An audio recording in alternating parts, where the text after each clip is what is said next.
ஹாய்ங்க. கடாய் பன்னீர் என்னோட ஸ்டைலில் எப்படி பண்ணுறதுன்னு பார்த்துட்டு வந்துடலாமா? ஒரு கடாயில் வந்து ஒரு கியூப் அளவுக்கு பட்டர், அதோட 1/2 ஸ்பூன் ஜீரகம், கொஞ்சமாக வந்து ஒரு 3 பல் அளவுக்கு பூண்டை வந்து கிரேட் பண்ணி உள்ளே சேர்த்துருக்கேன். ஸோ எல்லாம் சேர்ந்து நல்லா கலந்து விட்டதுக்கப்புறமா ஒரு கைப்பிடி அளவுக்கு பெரிய வெங்காயத்தை வந்து உள்ளே சேர்த்து, அதோடவே கொஞ்சம் காஷ்மீரி சில்லி பவுடரும் சேர்த்து நல்லா கலந்து விடலாம் கலருக்காக. நான் இங்கே ஒரு கேப்சிகம் எடுத்திருக்கேன். அதை கொஞ்சம் பெரிய கியூபாக கட் பண்ணி உள்ளே சேர்த்து வதக்கின பிறகு ஒரு 1/2 ஸ்பூன் அளவுக்கு கரம் மசாலா சேர்த்துருக்கேன். ஸோ அதையும் போட்டு எல்லாமே நல்லா கலந்து விட்டதுக்கப்புறமா ஒரு 3 குழிக்கரண்டி அளவுக்கு தயிர், புளிப்பில்லாத தயிர் சேர்த்துருக்கிறேன்.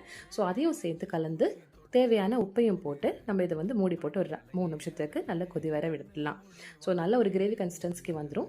நான் இங்கே ஆல்ரெடி நம்ம வீட்டில் செஞ்ச பன்னீர் தான் எடுத்திருக்கேன். அதோட வந்து கொஞ்சம் கசூரி மேத்தி, கொஞ்சம் காஷ்மீரி சில்லி பவுடர் அண்ட் தயிர் போட்டு மேரினேட் பண்ணி வச்சுருந்தேன். ஸோ அதையும் உள்ளே சேர்த்து கலந்து விட்டதுக்கப்புறமா மூடி போட்டு விட்டோன்னா இந்த அளவுக்கு கன்சிஸ்டன்சியில் வந்துடும். ஸோ இப்போ வந்து ஒரு 1/2 ஸ்பூன் அளவுக்கு வீட்டிலேயே பிடிச்ச கரம் மசாலா, அதோட வந்து கசூரி மேத்தி, ஒரு கைப்பிடி அளவுக்கு கருவேப்பிலை செஞ்சு போட்டு இறக்குனீங்கன்னா அட்டகாசமான டேஸ்ட்டில் கடாய்